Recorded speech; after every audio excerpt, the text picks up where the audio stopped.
नमस्कार, जेके प्राइम में आपका स्वागत है। मैं हूं विनोद कुमार। दर्शकों, गवर्नमेंट ई मार्केटिंग प्रोसेस शुरू किया था। उसके बहुत सारे कारण थे, सोच अच्छी थी लेकिन शायद वो थोड़ा सा डिरेल हो गया था। प्रयास ये था कि जो चीज़ें हैं जेम के माध्यम से ही खरीदी जाए ताकि पारदर्शिता रहे, पारदर्शिता के साथ साथ कंट्रोल रहे, प्राइस पर कंट्रोल रहे। लेकिन ऐसा अब नज़र नहीं आ रहा है। उसमें सच्चाई है कि आज जो 1 रुपये की चीज़ है अगर जेम से खरीदी जा रही है, 1 रुपया 40 पैसे, 1 रुपया 30 पैसे, एक एग्जाम्पल दे रहा हूँ, कहीं ना कहीं इस तरह के फ्लास और लकूनास इसमें नजर आए। हालांकि जब गवर्नमेंट ने जेम को इंट्रोड्यूस किया था, ये सोच के किया था, एक तो ट्रांसपेरेंसी रहेगी और दूसरा महंगी कीमतों में ना चीज़ें खरीदी जाएंगी और ना ही प्रिक्योरमेंट की जाएगी। चर्चा करेंगे। रतन डोगरा जी हैं, इंडस्ट्रियलिस्ट हैं। रतन जी, आपका स्वागत है, वेलकम। बलविंदर सिंह जी हैं, आरटीआई एक्टिविस्ट हैं। इन्होंने आरटीआई लगाई थी और तभी ये खुलासा सामने आया है कि जेम जो एक प्रोसेस है उसमें कितना नुकसान, क्योंकि ये हम टैक्स पेयर हैं, हमारे टैक्स से ही ये चीज़ें खरीदी जाती हैं। और एडवोकेट विलक्षण सिंह जी, आपका भी स्वागत है। बलविंदर जी, शुरुआत आपसे करेंगे। आज आपने बहुत बड़ा खुलासा किया है और ख़ास तौर पर मेडिकल इक्विपमेंट में जो सस्ते खरीदे जा सकते थे जेम के माध्यम से महंगे खरीदे गए। आप ब्रीफ में बताएंगे। तो जी, जैसे आपने शुरू में ही कहा कि पहले जैसे ई टेंडरिंग प्रोसेस की जाती थी जी। तो सरकार ने 2017 8 दिसंबर 2017 में एक ये GeM government e marketing place एक पोर्टल तैयार किया, जिसके द्वारा ये मैंडेटरी किया गया कि हर कोई भी डिपार्टमेंट आज के बाद गवर्नमेंट डिपार्टमेंट कोई भी इसके अलावा प्रोक्योरमेंट नहीं करेगा। तो सुनने में बड़ा अच्छा लगा था कि ट्रांसपेरेंसी होगी, एफिशिएंसी होगी इसकी प्रोक्योरमेंट में। तो हमें भी सुन के अच्छा लगा कि कहीं की जो लीकेज होती है, जो कमीशन का जो रहता है नेक्सस रहता है बायर और सेलर का, वो नेक्सस कहीं ना कहीं टूटेगा। लेकिन ऐसा ग्राउंड पे दिखा नहीं, क्योंकि हमें काफी देर से ये फीडबैक आ रहा था कि जेम में जो प्रोक्योरमेंट की जाती है, इसका एक तो सबसे पहले इसके क्वालिटी का कंट्रोल कोई मैकेनिज्म ऐसा नहीं है। दूसरा, जेम की जो चीज है उसमें एक दो चीजें और बड़ी ज्यादा कमी है। वो ये कि जेम के में कोई सिक्योरिटी वारंटी नहीं है। पेमेंट दे दी जाती है, सामान लिया जाता है। जैसे आप ई टेंडरिंग के माध्यम से लेते हैं तो उसमें आप 10% उसकी सिक्योरिटी वारंटी उसमें रखते हैं, परफॉर्मेंस सिक्योरिटी रखते हैं, लेकिन इसमें ऐसा कुछ भी नहीं है। तो उसके बाद जब हमें ये अलग अलग जगह से डिपार्टमेंट से फीडबैक मिलने शुरू हुआ तो फिर हमने इसके ऊपर कोशिश की काम करें। मैंने 2 ही डिपार्टमेंट विनोद जी फिलहाल लिए, क्योंकि बहुत बड़े इश्यूज पे काम नहीं किया जाता। 2 ही डिपार्टमेंट में सारा खेल निकल के बाहर आ गया, जिसमें सबसे पहले था हेल्थ के ऊपर हमने काम किया। आरटीआई लगाई, नहीं दिया गया जवाब। बड़ी मुश्किल से जाके, बड़ी स्ट्रगल के बाद जाके वहां से हमें कुछ जवाब मिला, वो भी पूरा नहीं मिला। परचेजिंग 2 साल में काफी की गई थी, लेकिन हमें उसका 1/10 ही मिला, पूरी परचेजिंग नहीं बताई गई। लेकिन जो चीजें सामने निकल के आई वो बड़ी शॉकिंग थी, शॉकिंग रेवलेशंस थे। वो ये साबित करते थे कि जेम को भी लोगों ने कैसे मात दे दी, क्योंकि जेम जब आया ये सोच के आया बड़ी ट्रांसपेरेंसी होगी, लेकिन दूसरे जो लोग हैं इससे कहीं 2 कदम आगे चलते हैं। तो उसके लिए भी आईटी हब जम्मू में भी तैयार हो गए। बड़े काम कर रहे हो तो पठानकोट में भी हो गया। जो आपका टेंडर L1 ले आता है वो कैसे ले आता है, वो जो एक्सपर्ट्स हैं ज्यादा अच्छा बताएंगे। जम्मू में भी कहीं आपने फिक्स करना हो, आप क्या बेचना चाहते हो, लेने वाला क्या चाहता है, आप उसको L1 कैसे लाएंगे, ये भी जम्मू में कई आईटी सेक्टर बैठ गए हैं। वो 1% कमीशन लेते हैं, आपको L1 ले आते हैं। क्योंकि ये साबित होता रहा मुझे कि जम्मू में, मैं आपको एग्जाम्पल एक दो चीजों की एग्जाम्पल दूं कि जम्मू में जो मैंने डाटा निकल गया है, एक अल्ट्रासाउंड मशीन, उसकी क्वालिटी भी BPL की EQ5 जो उसका मॉडल था, वो जम्मू के डायरेक्टेड हेल्थ ऑफिस ने परचेज किया इसे 2 साल पहले। 2 साल पहले जो परचेज किया वो 13,18,000 में परचेज किया। हमने आज की डेट में उसी मशीन की जो कोटेशन मांगी वो हमें 9,91,000 की आई।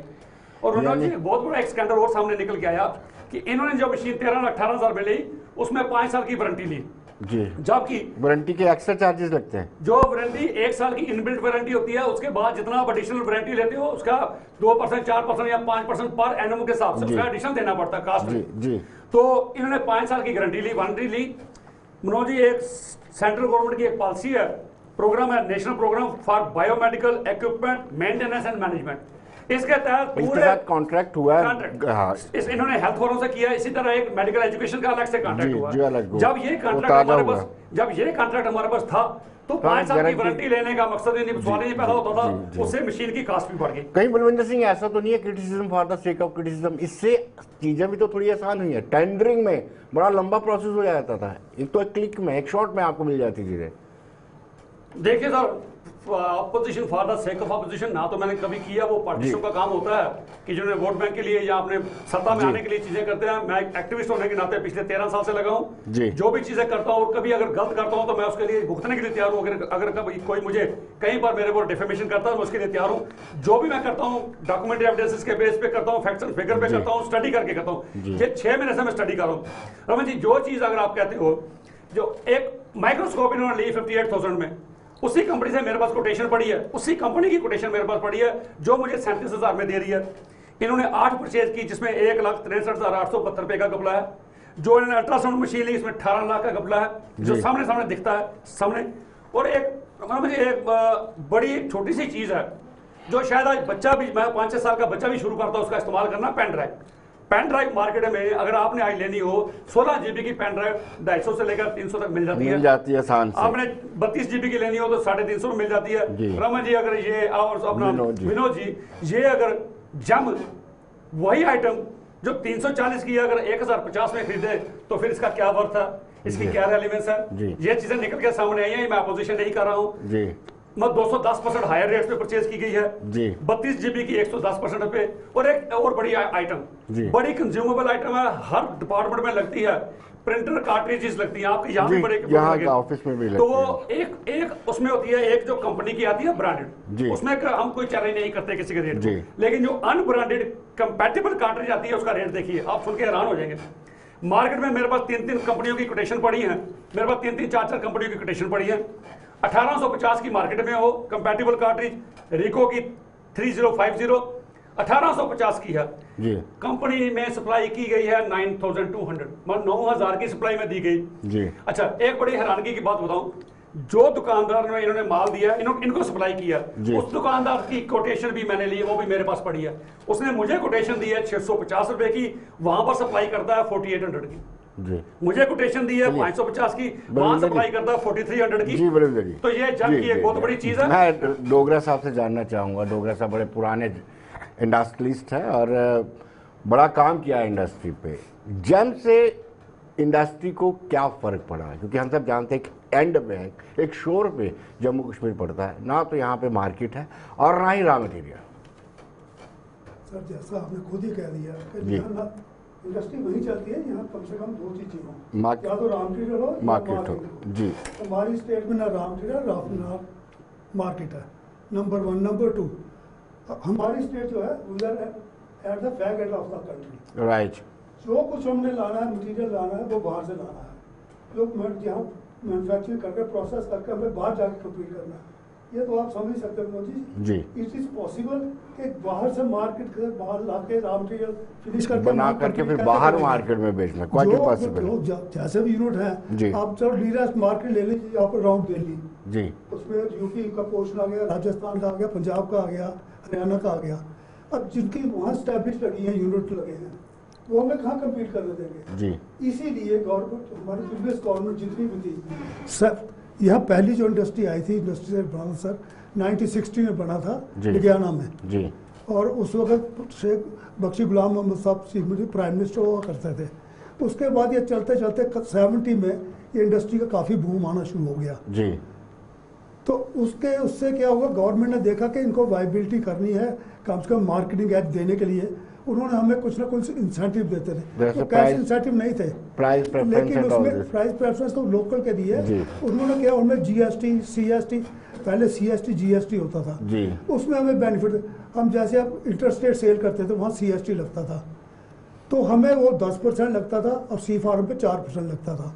हमें उन्होंने ये भी एग्जम्प्ट कर दिया, इंडस्ट्री को ना CST लगेगा, ना वो पे करेंगे, ना कुछ है, ताकि इनको 4% का हमें मार्केट से कम्पीट करने के लिए जगह मिल गई, हमें 4% का एज मिल गया। ऐसे ही चलता रहा। अच्छा, लोकल क्या है, लोकल हमारी आपको पता ही है, कोई भी लेबर यहाँ स्किल्ड लेबर नहीं है, और अनस्किल्ड ओनली सिर्फ लेबर क्लास है, अनस्किल्ड लेबर, सेमी स्किल्ड हमें बाहर से लानी पड़ती है। जो आदमी बाहर से आता है, अगर सपोज वो 10,000 रुपया लेता है ना, नियरेस्ट मार्केट जलंधर, लुधियाना, दिल्ली, तो यहाँ वो 15,000 में भी आएगा। सो ऐसे खर्चे हमारे वहाँ के जो दिल्ली में बैठा है या कहीं मार्केट में बैठा, जलंधर नियरेस्ट मार्केट जलंधर ले लीजिए, मैं अपने मार्केट की बात करता हूँ, तो उसमें क्या है, वो जलंधर वाले जो वहाँ यूनिट हैं वो सुबह लेते हैं 500 किलो माल लेते हैं, उसको कास्टिंग कराते हैं, मशीनिंग कराते हैं, शाम को कर आके अपने बायर को बेच देते हैं जी। हमें यहाँ तो ऐसा चल नहीं रहा, हमें यहाँ इन्वेंट्री क्रिएट करनी पड़ती है जी। जहाँ वो जो 500 करता है हमें कम से कम महीने का तो रखना पड़ेगा, हमें टन के हिसाब से 5 टन या 10 टन मंगवाना पड़ता है, उस पर इंटरेस्ट लगता है। हम उसके जो जलंधर में बैठा है या दिल्ली में कहीं बैठा है उसको कोई फ्रेट नहीं है, हमें आने जाने का फ्रेट देना पड़ेगा। सो इसलिए गवर्नमेंट ने क्या किया था, हमें उसका एक बेनिफिट देने के लिए गवर्नमेंट सप्लाई जो है उन्होंने हमें डोगरा साहब आपने इसका विरोध किया था और रिक्वेस्ट की थी सरकार से कि आपको जेम फिलहाल 2 साल के लिए इसको डेफर करें, सरकार ने क्यों नहीं माना? सर ये जब शुरू हुआ ना 90 में हम यूटी बने जी, तो ये चीफ सेक्रेटरी साहब ने एक ऑर्डर निकाला था दिसंबर 19 में जी कि यह जो भी परचेजिंग होगी आप सीधा अब जैम से लेंगे। तो उस वक्त मिस्टर हमारे मुर्मू साहब थे, गिरीश चंद्र मुर्मू जी लेफ्टिनेंट गवर्नर साहब, हम उनसे मिले थे, मैं और कुछ साथी मेरे, हम उनसे मिले थे, उनसे हमने रिक्वेस्ट की थी सर ये हमारा प्रीवियसली चलता रहा है आज तक, आप कोई भी चीज़ जब चेंज करते हैं तो कम से कम जो लोकल इंडस्ट्री है या लोकल कोई भी जो उसके स्टेक होल्डर है उनको आप टाइम देते हैं। भाई हम एक शिफ्ट से इस चीज़ से दूसरी जगह शिफ्ट कर रहे हैं, उसके लिए कम आप नई रिजीम में कहीं ना कहीं समय देना पड़ता है, जैसे वैट से जीएसटी में जाते हैं, लोगों के पास इन्वेंट्री पड़ी है, छोटे छोटे यूनिट हैं, अच्छा सभी एक दूसरे के, हमारा तो ये सिस्टम था 90% यूनिट उसका ये सिस्टम है कि सुबह से वो करके तो शाम को करते हैं कुछ काम का थोड़ा बहुत, यहाँ तो बड़े बड़े यूनिट जम्मू कश्मीर लग नहीं पाए जी, नहीं लग पाए, सिर्फ बड़ी ब्राह्मणा में या सांबा में कुछ हैं जी, लेकिन वो 95% जो है वो माइक्रो यूनिट ही हैं जी। तो सब उन्होंने माना, उन्होंने कहा अच्छा मुझे तो किसी ने बताया नहीं कि ये भी एक इंसेंटिव था आपके पास जी, लेकिन हम कोशिश करेंगे, लेकिन सर उससे कुछ नहीं हुआ, वो एकदम चले गए। उसके बाद हमारे सिन्हा साहब आ गए, मनोज सिन्हा साहब से हमने बात की, सर ये बात है ऐसे ऐसे, इनका अच्छा, इन्होंने हमें फिर आपने विनोद कुमार द्विवेदी हमारे प्रिंसिपल सेक्रेटरी थे, उनसे इन्होंने मीटिंग कराई, मैंने उनसे कहा, उन्होंने माना, कहते भाई ये हमने जल्दी कर दी लेकिन अब ऑर्डर हो चुका है और लेकिन फिर भी हम कोशिश करते हैं जी। ये जो ये जेम पोर्टल है ये ऑलरेडी 1913 में ऑल ओवर इंडिया में एप्लीकेबल चल रहा था जी, जी, और 2013 में से चल रहा था जी। लेकिन यहाँ इन्होंने 2019 में इंट्रोड्यूस किया तो हमारे इतनी रिक्वेस्ट करने पर इन्होंने एक चीज मानी थी, हम ठीक है हम आपको लोकल जेम देंगे साल के लिए जी, लेकिन दिया नहीं है, कुछ भी नहीं किया सर, नथिंग। विलक्षण जी आपसे ये जानना चाहेंगे कि कोशिश सोच तो ठीक थी सरकार की कि गवर्नमेंट ही मार्केटिंग हो और सेलर और बायर के बीच में जो नेक्सस होता है वो खत्म होता है, लेकिन ये थोड़ा सा डिरेल हो गया है, इसको कैसे दुरुस्त किया जा सकता है, इसको लाकुनास को कैसे हटाया जा सकता है? देखिए जैसे कि बलविंदर जी ने आरटीआई लगाई और उसमें निकल के जो आया है जो पर्पस था वो टोटली डिफीट हो चुका है। जब में जो सरकार ने इनिशियली इन्वेस्ट किया था 200 करोड़ रुपया उन्होंने इन्वेस्ट किया था, इसीलिए इन्वेस्ट किया था कि जो प्रोक्योरमेंट कास्ट है वो रिड्यूस होनी चाहिए। अगर निकल के ये आ रहा है कि प्रोक्योरमेंट कास्ट बढ़ रही है तो ये उसका पर्पस डिफीट है। और इसका एक इलाज ये भी है कि जो आइटम्स हैं सरकार को कहीं ना कहीं उसका मैक्सिमम प्राइस उसको फिक्स करना पड़ेगा ताकि उस प्राइस से ऊपर कोई परचेज ना की जा सके। अगर सरकार ऐसा निकालती है कि maximum price inventory wise product wise आ जाए तो इस तरीके से कंपटीशन बढ़ेगा और कोई भी डिपार्टमेंट उस प्राइस से ऊपर परचेज नहीं कर पाएगा, जिससे काफ़ी हद तक पैसा जो है पब्लिक का पैसा बचेगा और ये जो बेईमानी बीच में है वो खत्म होगी। और दूसरा जो है ये लैकूना जो फिल्टरिंग सिस्टम में है कि क्या ऐसा फिल्टर लगा दिया जाए कि बाकी वाली जो कंपटीटर्स हैं बाहर निकल जाएं, तो ऐसा सॉफ्टवेयर में जो प्रॉब्लम है सॉफ्टवेयर के लैकूनास को भी इनको रिजॉल्व करना पड़ेगा ताकि इस तरीके के फिल्टर ना लग सके कि जो आपका चहेता व्यक्ति है वही L1 आ जाए और बाकी वाले कंपटीशन से ही बाहर हो जाए। विलक्षण जी ट्रांसपेरेंसी कैसे लाई जा सकती है इसमें? देखिए सिस्टम तो ट्रांसपेरेंट ही था, इसमें दो चीज़ें चाहिए, इसमें आपको इन्फॉर्मेशन भी ज़्यादा से ज़्यादा लोगों तक पहुंचानी पड़ेगी ताकि ज़्यादा से ज़्यादा लोग जेम जो सेलर्स हैं वो जेम में रजिस्टर करें। अगर कम लोग जेम में रजिस्टर करेंगे उस कंडीशन में आपको कंपटीशन प्रॉपर नहीं मिलेगा। एक तो आपको ज़्यादा से ज़्यादा लोगों को इनकरेज करना है जेम पे आएँ, और दूसरा आपको जो फिल्टर सिस्टम है जब आपको L1 चूज करना है आपको स्पेसिफिकेशंस देनी है, स्पेसिफिकेशंस देने के बाद आपको जो अपना सॉफ्टवेयर इस तरीके से तैयार करना है कि जो ह्यूमन ब्रेन है उसको डिफीट ना कर सके और जो लोएस्ट रेट पे आपको जो प्रोडक्ट है वो मिल सके। जी बलविंदर जी ये H1 L1 कैसे बन जाता है, इसमें क्या कलाकारी है? सर देखिए जो ई टेंडरिंग थी ना, ई टेंडरिंग आज भी बड़ी ट्रांसपेरेंट है। आज भी ई टेंडरिंग में जो टेंडर किए जाते हैं उसमें ये तरीकाकार है, ट्रांसपेरेंसी है कि कौन लोग किसने बिड की ये किसी को नहीं पता होता। वो जब खुलता है कमेटी बैठती है, उसके पास की होती है चीफ इंजीनियर के पास या एक्सचेंज के पास, वो की लगाता है, वो वहां पर डाउनलोड करता है, उसके बाद उनको पता चलता है किस किसने बिडिंग की है। लेकिन यहाँ पर क्या है, जो यहाँ पर देखने को आया है, जो जिसके पास पासवर्ड है, जो बायर है, उस बायर के पास जब कोई फंड आते हैं वो अपने चहेते लोगों को बोलता भाई मेरे पास ये फंड आया, अब आप जाओ जाके मैनेज करो, इसका L1 बना के ले आओ। मैं समझता हूँ यहाँ L1 नहीं, यहाँ रिवर्स बनता है, यहाँ H1 बनता है, जो हाईएस्ट है वो आता है, क्योंकि जो मार्केट रेट से अगर 200% ज्यादा है तो ये L1 नहीं है। तो मैं एक छोटी सी एग्जांपल दूंगा। एक रूरल डेवलपमेंट डिपार्टमेंट में बड़ी एक अच्छी एग्जांपल सामने आई, जो वीडियो से मैंने पूछा, मुझे किसी ने कहा जी इन्होंने लाइन पाउडर परचेज किया है मार्किंग के लिए बड़े हाई रेट पे। तो मैं किसी की बात पे भरोसा नहीं करता जब तक मैं इन्फॉर्मेशन नहीं ले लेता।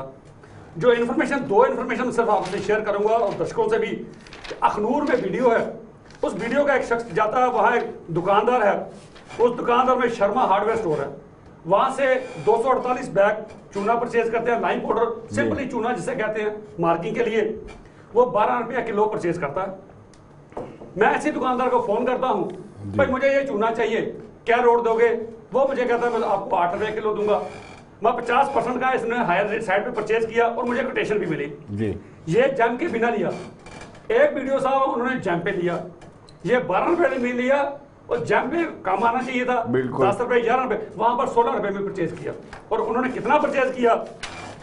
उन्होंने 14,000 KG 14,000 KG line powder purchase किया।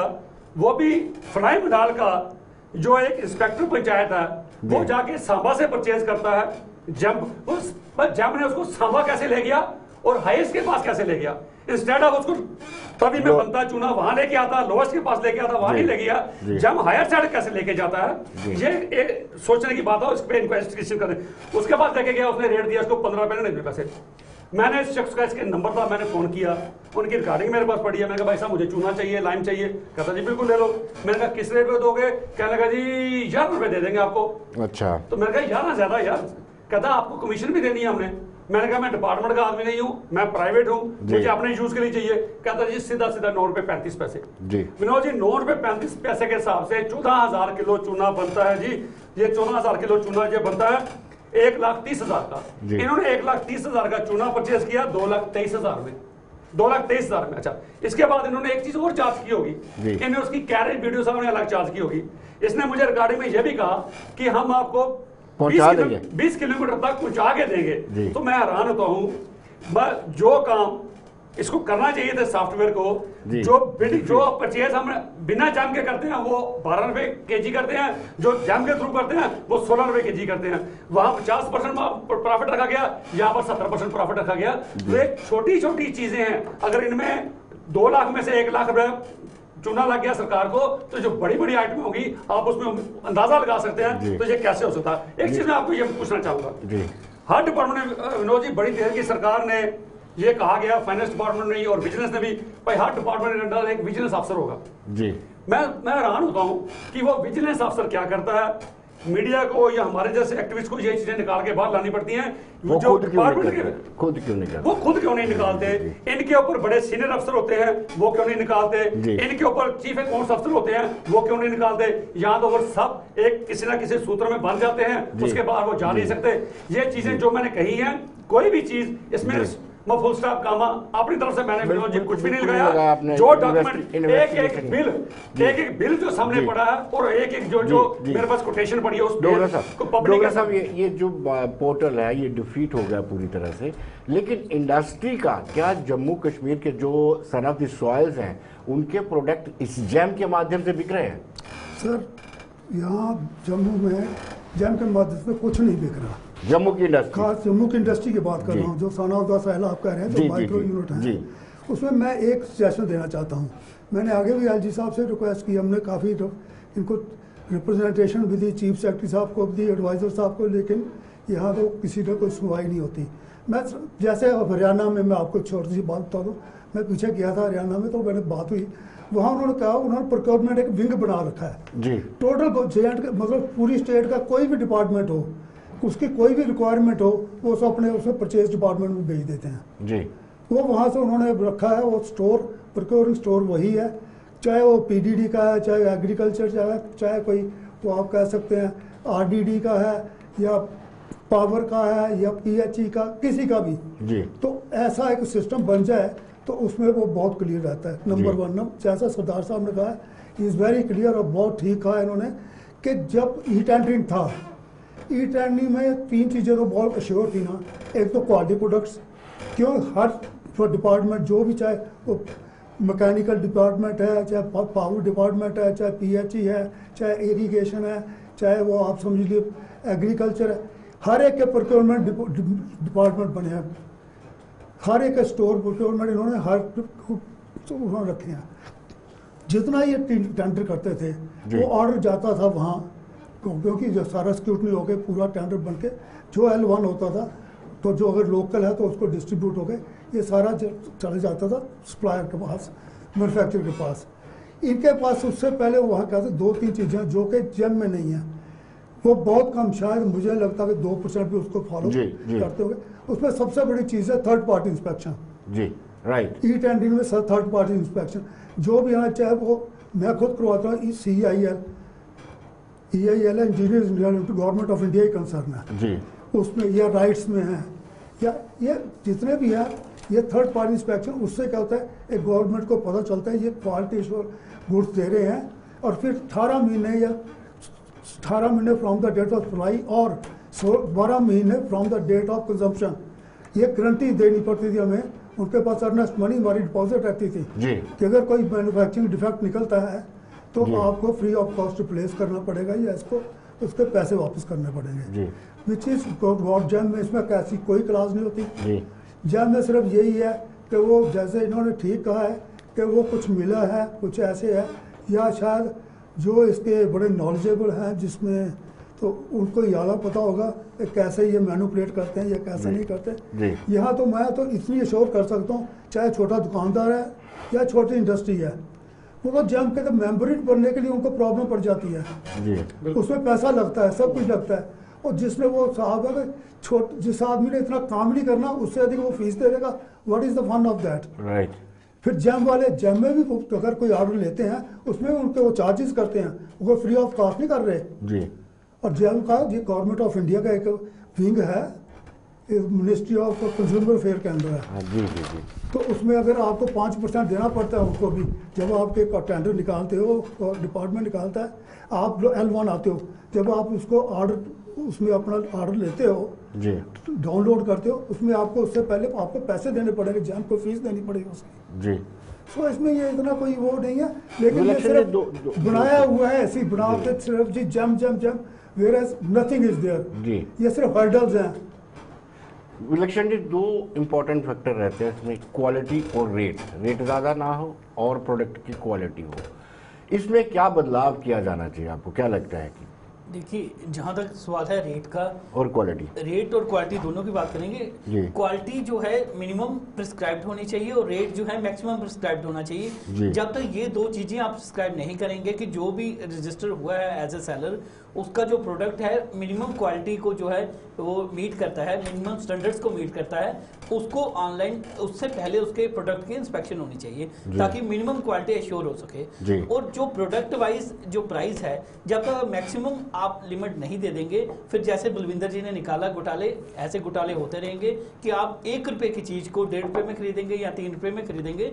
तो गवर्नमेंट को कहीं ना कहीं हर प्रोडक्ट की एक मैक्सिमम लिमिट तय करनी पड़ेगी ताकि उसके ऊपर प्रोक्योरमेंट ना हो। अदरवाइज जो पर्पस है, जब ये था, ये देख के किया गया था 15 से 20% ऑफ जीडीपी जो है वो प्रोक्योरमेंट में जाता है, उसी को रिड्यूस करने के लिए ये जैम लाया गया। लेकिन अगर वो 15 से 20 आज 20 से 35 हो गया तो जैम का तो पर्पस जो है डिफीट हो गया। और जैसे कि डोगरा साहब ने बताया, इसमें तो फीस भी देनी है, जो सेलर है वो ये सेल्फ सस्टेनिंग सिस्टम है जैम का, तो जो फीस भी है वो उधर से ही उन्हीं से सेलर से चार्ज करेंगे, तो इस तरीके से सबका नुकसान होगा। और इसमें जो मैं देख रहा हूँ कि सबसे इंपॉर्टेंट बात निकल के आती है, इसमें आप ऑफिसर को अकाउंटेबल भी नहीं कर सकते कि उसने तो जैम से लिया है उसने प्राइस सॉफ्टवेयर के थ्रू लिया है, इसलिए अकाउंटेबिलिटी भी अफसर की खत्म हो गई जब उसने जेम से इलेक्शन में कई बार इतनी दिक्कत आती है कि सामने सामने पता है कि ये प्रोडक्ट एक्सपोज पेन है, ये 10 रुपए का है और 28 या 29 रुपए में खरीदना पड़ रहा है। ये ऑफिसर की मजबूरी बन जाती है। देखिए ये ऑफिसर्स की मजबूरी है, क्योंकि जो जनरल फाइनेंशियल रूल 149 रूल में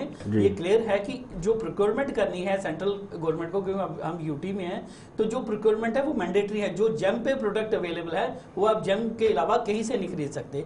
अगर आपने ये मैंडेटरी किया है तो इसके साथ साथ आपको कहीं ना कहीं प्राइसिंग कंट्रोल करना पड़ेगा, कहीं ना कहीं मैक्सिमम प्राइस देना पड़ेगा। अदरवाइज एक ईमानदार अफसर भी चाह के भी आप बाजार से कम प्राइस पे नहीं ले सकता, उसको जेम में जो सबसे कम अवेलेबल है उसी से प्रोक्योर करना पड़ेगा, जिससे अल्टीमेटली लॉस जो है गवर्नमेंट का होगा और जो पब्लिक का लॉस बनेगा। जी बलविंदर जी, आप हमें बताइए, अभी तो आपने 2 ही महकमों में हाथ डाला है, ना जाने क्या क्या किस किस डिपार्टमेंट में क्या क्या हुआ है। जी एक चीज बड़ी इसमें ये करने वाली है कि इसमें मैनिपुलेशन बड़ी आसानी से की जाती है। एक ये जो मुझे पता चला कि अगर कोई स्टैंडर्ड किसी चीज की आइटम का साइज सपोज 25 इंच का है ना, तो उसमें जितने भी सेलर्स हैं उसने अपना 25 ही लिखा होगा, क्योंकि उसका स्टैंडर्ड साइज ही 25 आता है। तो ये जो नेक्सिस है, ये सेलर बायर का, ये क्या करते हैं, ये सेलर और बायर का जो है वो उसको कहते हैं भाई मैं अपनी आइटम का लिखने लगा हूँ 25.1 कर दूंगा, वहां कंपटीशन खत्म हो जाएगा, 2 4 5 सेलर बचेंगे, उनमें से 2 3 इसकी फर्म में अपनी होगी, तो उसको कह देगा तू भी अपनी रिक्वायरमेंट में लिख दे मुझे 25.1 चाहिए। वो डोमेन में नहीं होगा, फिल्टर लग जाएगा, 4 5 लोग ही बचेंगे, तो उनका L1 आ जाएगा।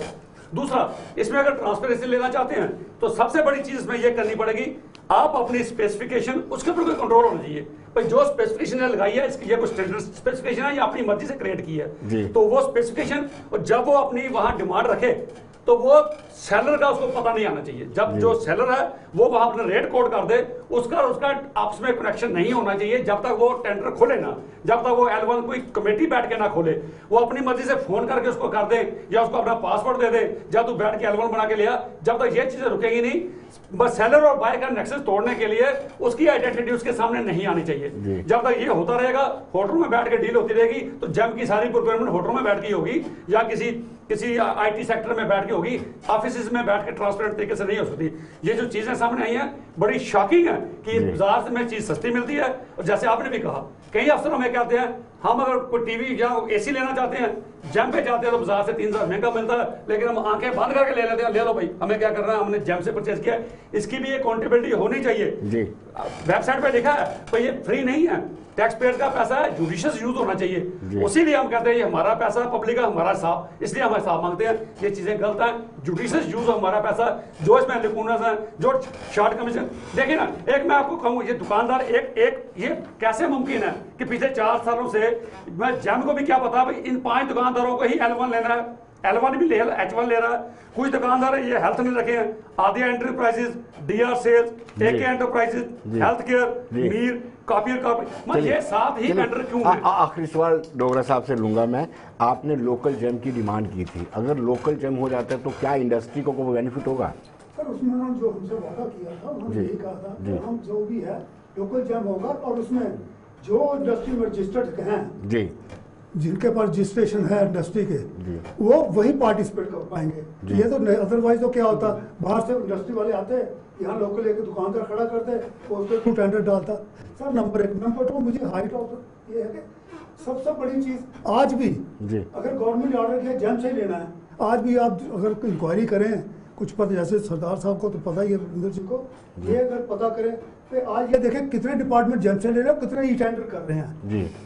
आज भी मैक्सिमम लोग ई टेंडरिंग कर रहे हैं। जेम पे देखिए एक गवर्नमेंट ने एक फिल्टर रखा है ना, 5 लाख के लिए लोकल को देना है जी आपने जी। वो कहता है मेरे पास रिक्वायरमेंट है 50 लाख की, मैं 5-5 लाख के करते दूंगा नहीं। आज 5 लाख की रिक्वायरमेंट निकालूं, फिर 10-15 दिन बाद निकालूं, तो कल को अगर 3 बार रिक्वायरमेंट निकालेगा तो कहेगा भाई आप कैसे कर सकते हो। तो लोकल को तो वो कोई उसमें बेनिफिट नहीं है। आजकल कंज्यूमर आइटम लेनी हो कोई भी, तो उसके लिए 5 लाख का तो अमाउंट क्या होती है। आज रामप्रिय कहाँ चला गया जी जी। सो मेरा मतलब गवर्नमेंट को एक फर्म पॉलिसी बनानी चाहिए। डोगरा साहब समय का अभाव है, आप हमारे कार्यक्रम में बहुत बहुत शुक्रिया। बलविंदर जी आपका बहुत बहुत शुक्रिया, विलक्षण जी आपका भी बहुत बहुत शुक्रिया। तो वेल दर्शकों, आप बने रहिए देश दुनिया की खबरों के लिए और मुझे दीजिए इजाजत। नमस्कार।